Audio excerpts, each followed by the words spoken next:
just going to interrupt you there because I just want to show the viewer something really funny. I'm sweating. We've got Joe trying to block out all this light from the window, and he's absolutely shaking. He's been holding that sheet for so long. Bless you, Joe. Thank you.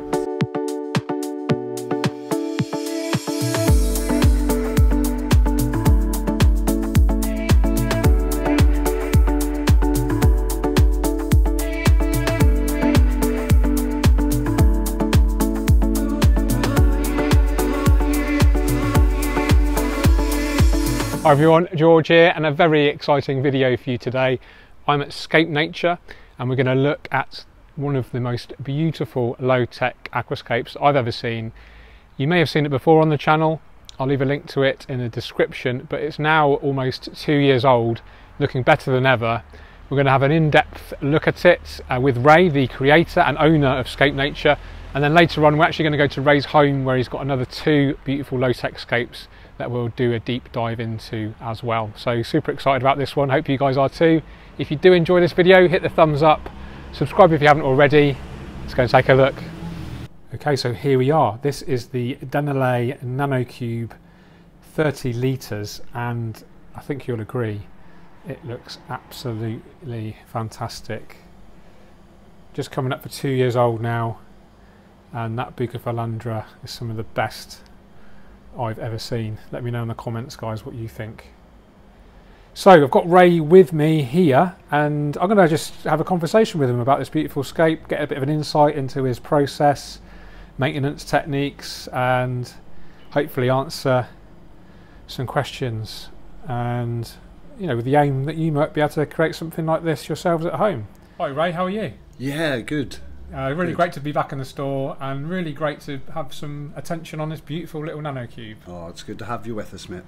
So let the viewers know, how long's this been running, and talk about the kind of creative process behind actually setting it up. Sure. So, I mean, it's going to have its 2nd birthday next month. It would have been September last year. It was just after you and I had that trip to Green Aqua and set it up. Oh, cool. There's actually a few portions of Bucephalandra deep purple, which was in vitro, that the guys at Green Aqua gave us, and brought them back, and that's part of it. There's also Lamandau mini red in there from Aquaflora. There's Tropica red SP, and then we've got the wavy green as well. So there's quite a, there must be 4 or 5 sort of varieties of Bucephalandra in all. Yeah. Is this the wavy green at the top? That is, yeah. It's really small, isn't it? It's kind of like dwarf variety. That's right, and it's, I mean, the colour on it has, I really like it. It's got sort of, almost looks like blossoms sometimes. Yeah, you get sort of yellowy sort of leaves that come through. They're really sort of miniature.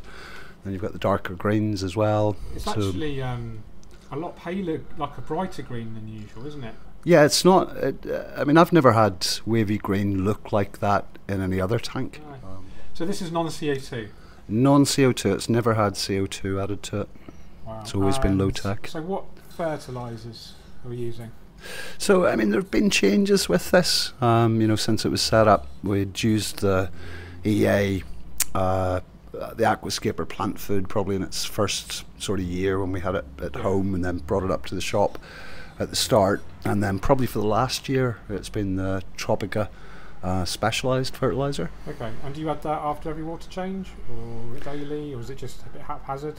It's a little bit haphazard is the truth. I mean, it doesn't have a really sort of a strict regime. Okay. I would say I was much more strict with it when I had it at home in the kitchen, and it was the early days of the tank, and I was giving it fairly sort of frequent water changes at the start, and just getting it established. But it's got to a point where it's just really, really settled, and it just gets one water change a week, minimal sort of maintenance. And how much water are you changing? Yeah, about half. Oh, okay. So let's just walk through some of the species here. So this is a Cryptocoryne. Is it parva? That's parva. Yeah, you've got parva in there. There's actually a bit of Willisii behind the parva as well. And then there's even a wee bit of Staurogyne. You can just sort of see poking its head out as well. Yeah, and I think this is a great example of what you can actually grow given enough time and patience in a low energy setup. Yeah, because some people would say Staurogyne doesn't do well, low tech, but it's done okay in there. I find it a really easy plant. I think I think the thing with Staurogyne, you have to buy it in when it's healthy. If you start off with a poorly plant to start with, then you can really struggle. So this is Anubias mini-coin. This is absolutely beautiful. And I don't know if the viewers can, I don't know if you guys can really get a sense of how small these leaves are. They're tiny. They're literally 5 millimeters. So if I put my little finger, and they're actually very near the glass, so you can see really how small that is with a sense of scale. And so we've got the mini coin. We talked about the Bucephalandra species already. Hardscape materials, mini landscape rock. Yeah, Seiryu at the front. Yeah. Just a few sort of pieces. And just home to a load of cherry shrimp. There are actually fish in there. There's one that's just appeared. Little celestial pearl Daniel. See if we can find him. There he is. And there's about 8 of them in there. But they just kind of live. Hide. Yeah, they live in. They kind of live in amongst the plants and sort of hang around out the back. And then every so often, so vibrant now, aren't they? They just appear. Beautiful. Put on a little display. I love these little fish. I need to dedicate a tank to these guys. They're absolutely lovely. They are lovely, aren't they? Yeah. And so it's a 30 litre, which is, for our American friends, about 7 gallons. It's 50% water change a week, just a little bit of tropical specialised nutrition. What's the filtration? It's an OASE, one of the little BioCompact. It's very hard to actually get in to see it. I like the way that you can't see it. It's just a BioCompact 25, just sort of sits in behind that big bit of bogwood. Yeah. And but the plants are doing most of the filtering, aren't they? Yeah. And they've got very little bioload in there. And the lighting? So it started out, we had one of the Aqua Leddy plant lights, yeah. So that was 6 watts. And that would have been for its first year, maybe a bit more. And then I think it was about 9 months or so ago, decided to sort of do an upgrade with the ONF Flat Nano. And I'd always thought, the Leddy was doing a good job, but there was an immediate change when the ONF light went onto it. And what did you see changing in specifically? Well, number one was just the colour rendition of the tank as soon as we put it on. Okay. The colours were more vivid, it really sort of brought them out. But then we did see improved sort of plant growth as well. Okay. So you can see the colours on these leaves. Which Bucephalandra is this we're looking at right now? Do you know something? I find it hard now to distinguish between which bits I want to say it's Bucephalandra red, but I'm not sure. But the iridescent kind of, you've got some purple, some red, some brown, green on there. It's just absolutely beautiful. So I've kind of lost track. They've all grown together now. They've all sort of knitted themselves. Yeah. And it's hard to distinguish between them. I think that's one of the beautiful things about having the patience to keep an aquascape running, for 12 months plus. You really get this aged kind of wabi-sabi look, don't you? Everything's kind of growing into each other. Yeah. Gets a real kind of naturalistic impression, like you would in a jungle or like an ancient forest. I think it's absolutely stunning. Have you had to harvest any? Have you had to kind of trim any of your plants, or? Not really. I mean, we've never pruned any of the Bucephalandra or the Anubias. There's a couple of times, we've sort of pruned the Staurogyne. Yeah. And replanted sort of tops and things. Okay. I'm just going to interrupt you there because I just want to show the viewer something really funny. I'm sweating. We've got Joe trying to block out all this light from the window, and he's absolutely shaking because he's been holding that sheet for so long. Bless you, Joe. Thank you. The audience appreciate you. Absolutely stunning little aquascape, mate. One of my favourite nanoscapes that I've ever seen. I just love the maturity. The Bucephalandra looks so healthy, so colourful. A perfect home for the shrimp and the celestial Peldanios. And I can see this going for another couple of years. Yeah, I've certainly no intentions of bringing this to an end. No. Yeah, I mean, at some point, I'm guessing this bush will need to be pruned back to some extent, but yeah, not just yet. So we'll definitely get past its. Got a few months yet, I reckon. Yeah. That's amazing. Let's just step back a bit and we can get a bit of a sense of scale compared to the other. So we've got some other little displays here. I am going to be doing a full vlog kind of tour of Scaped Nature soon. That will be coming out probably very soon after this video. But yeah, I'm excited to see your other couple of nanoscapes at your home, Ray. Yeah, that's right. We're going to go and check those out next. Let's go there now. Excellent. Okay, so here we are in Ray's beautiful home. I'm going to show you two more low-tech non-CO2 tanks, starting off with this stunning 60 centimetre, 2 feet long, shallow tank. And what is it, 30 centimetres front to back? That's it, 12 inches and about 6 inches tall. So about 15 centimetres or so. Yeah, and bad at inches. And it is beautiful. We've got this kind of, the first thing that strikes me is obviously the beautiful plant growth, but you've got this kind of misting thing going on. What's this, Ray? Yeah, it's one of the DOOA mist flow units. So they were made for the Terra 30s. Okay. But obviously can be used in all sorts of other things. Just see it in the back there. So how does that work? Is it drawing water up through the... So it's a little ultrasonic device, the same as you would get in the OASE BioCompact, so the same type of device. Oh, okay. Just with a little metal sort of hood on the top. It creates this awesome mist effect around the whole surface. Is there a filter in here? No filter. There's no filter. We abandoned the filter about, I think it was about 3 months ago now. Wow. Yeah. So no filter, so no circulation. No. Water changes? Once a week. 50%? Yeah, maybe a bit more probably. Okay. And you've got some cherry shrimp in here. I think I spotted a couple of white cloud mountain minnows as well. Yeah, that's right. They seem like super active and healthy in there. I think this is a great example of what you can achieve with virtually no technology. It's not got a lot of equipment. I mean, there is basically the light and the mist flow unit. I just love this out of water stuff. I really need to get myself into this side of the hobby a bit more, you know, growing stuff out of the water. I find it really fun. Yeah. And really sort of easy maintenance. Yeah. You know, it's kind of, if there's something, you know, leaf that's not looking good, you can just basically take a pair of scissors to it and nip it off. And you can just do maintenance on the fly as you're walking past. Yeah, it's fantastic. Let's talk a little bit about the technology. So you do have a Kessel LED. That's right, one of the A80s. Yeah, that's only 15 watts though, so it's not high light. It's not particularly powerful. No, but enough obviously to grow what's going on here. So there's quite a lot of natural light on this tank as well. There is, so yeah, just show you, we've got skylights. Skylight up there, skylight up there, garden there. And you've got quite a lot of light that comes in from all directions. So especially the out of water plants will be loving that. But you're not getting any algae either. It gives it a sort of a seasonal effect. Yeah. So you'll see in winter, you'll actually get the plants not doing an awful lot. Okay. You know, the larger sort of plants almost go into a dormancy state. Nice. And then as soon as spring comes, you know, it really sort of bursts into life a bit, and you can see sort of the growth. That's interesting. Growth. So a new way of enjoying the hobby, isn't it? When you can kind of use the seasons to witness, you know, different growth characteristics and things like that. Because when we were keeping, you know, aquarium only, underwater only, you obviously pretty much the lighting that you're using is the only light, and it's the same every day, day in, day out. Yeah. So I guess the plants don't really have that seasonal. You've got total control over it. Yeah.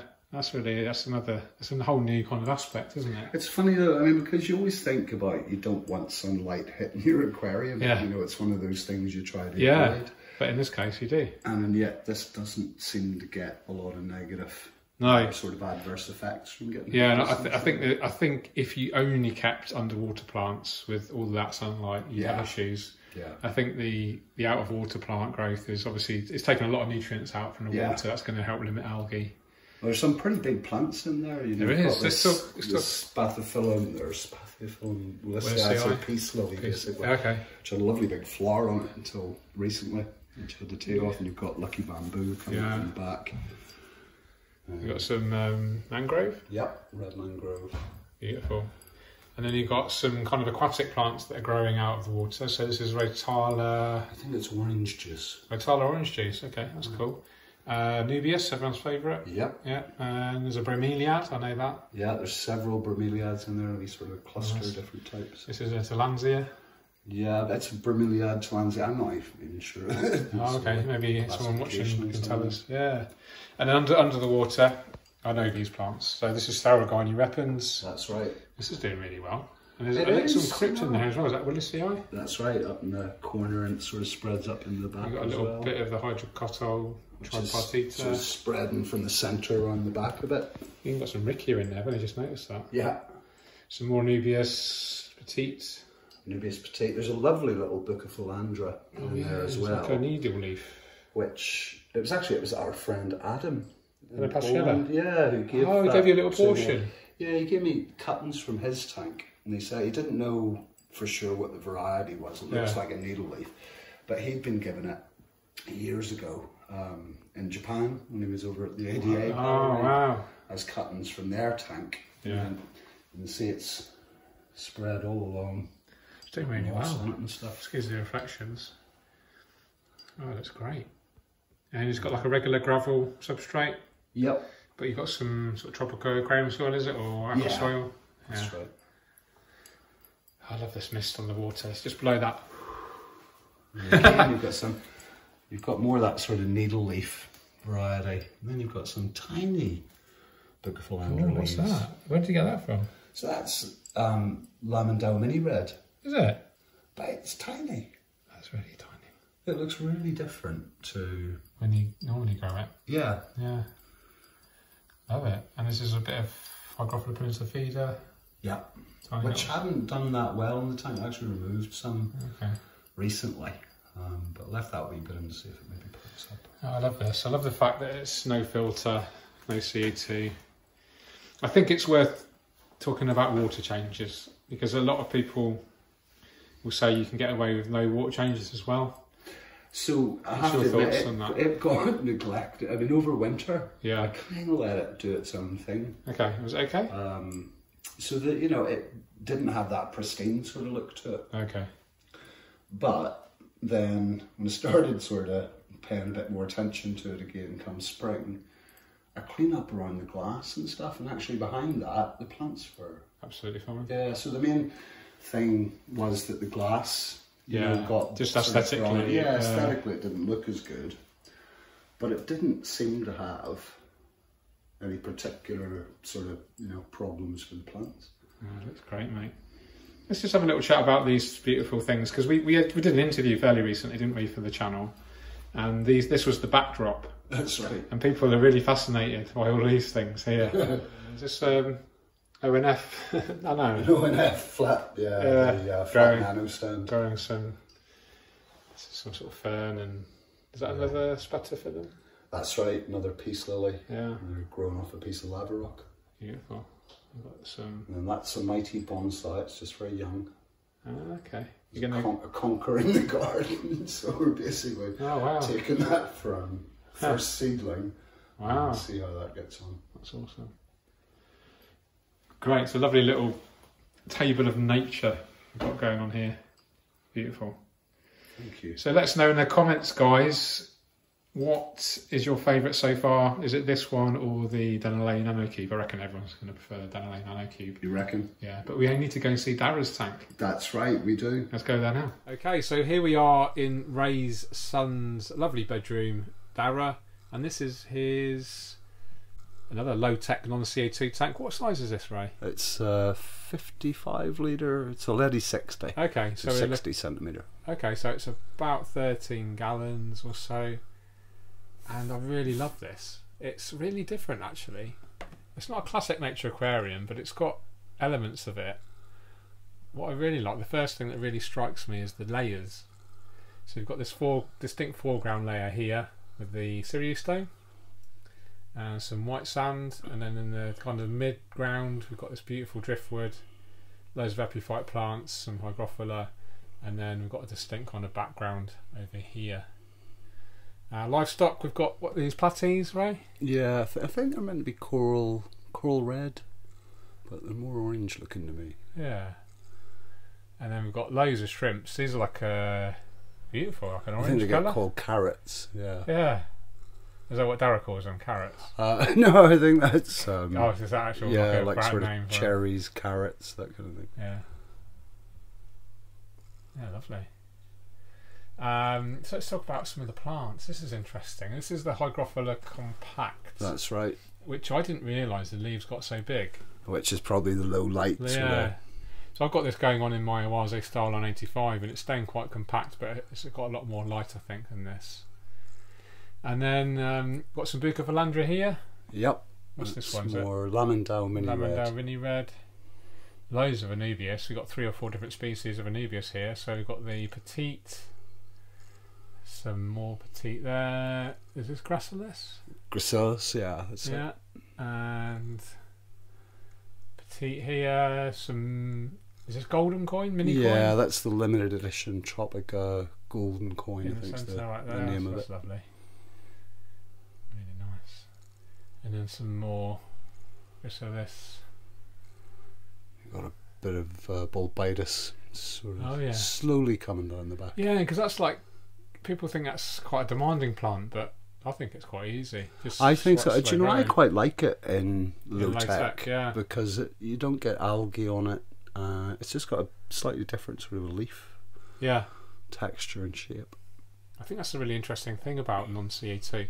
If you've got the patience and you're happy to do the maintenance, the water changes, Yep. keep everything clean, then low tech can be really beautiful. And in the background we've got the Hygrophila Simensis 53B. That's it. Love that plant. Some nearite snails I've just noticed there for for algae control. Yeah. On the rocks. This Two is or three of them in there. great for keeping those rocks clean. I'm not sure how long neorites live, but they are the same snails. I think they live for years. Yeah, they were in like previous tanks here as well. Yeah. And they've just kind of These moved shrimp around. the shrimp are so active. Beautiful. So how long has this scape been running now? It got redone at the start of lockdown, so sort of March. Oh, okay. Using some mature plants or planting from scratch? Planted from scratch. That's doing well, isn't it? So what's the lighting on here? It's 6-watt, sunny. 6 watts. Yeah. Wow. It's not high on electricity consumption. No. And filtration? It's got an OASE BioCompact. Oh, okay. Is it BioCompact? Bio Plus. Bio Plus 50. 50 thermo. Has it got the built-in heater? Yeah. Yeah, great filters. Big Really good filters, yeah. I mean, they're a bit bulky, but you Yeah. can actually sort of hide them, Yeah, and you've they're done- brilliant for filtration. You've done a great job at hiding it. Because that was the same filter that was in Dara's previous tank, you know, and it did really well. I think it's a beautiful tank. Does Dara like it? Yep. He liked it more before the hamster came. He got a hamster recently, and that's become the centre of Dara's Yeah, but attention. it's not as pretty, is it? I mean, look at Not it. for It me. looks like a prison compared Yeah, to this. yeah, not I mean, for it is me. like a, I guess you could call it a little bit of a prison because the fish can't escape. But I mean, just look at It's the a lot difference. prettier. Yeah. Do you know what? I really like just seeing those few little platies darting around. I think they suit the tank. Yeah. And they suit sort of, you know, child's bedroom. Yeah, just platies. They're active, kinda- playful. They are, yeah. Are they breeding? They are. It was a lovely customer that we have, John, Yeah. who gave them to us. Oh wow. And within days, I think, of the platies arriving, I noticed there were a couple of platy fry in the tank as well. They're prolific, aren't Aye, really prolific. So there's a couple of really small ones in there somewhere. they? Yeah. But they're actually hard to distinguish from the shrimp because they're orange as well. Yeah. I really like this, mate. I'm really struggling to think of a favourite between all three. They're so different, aren't they?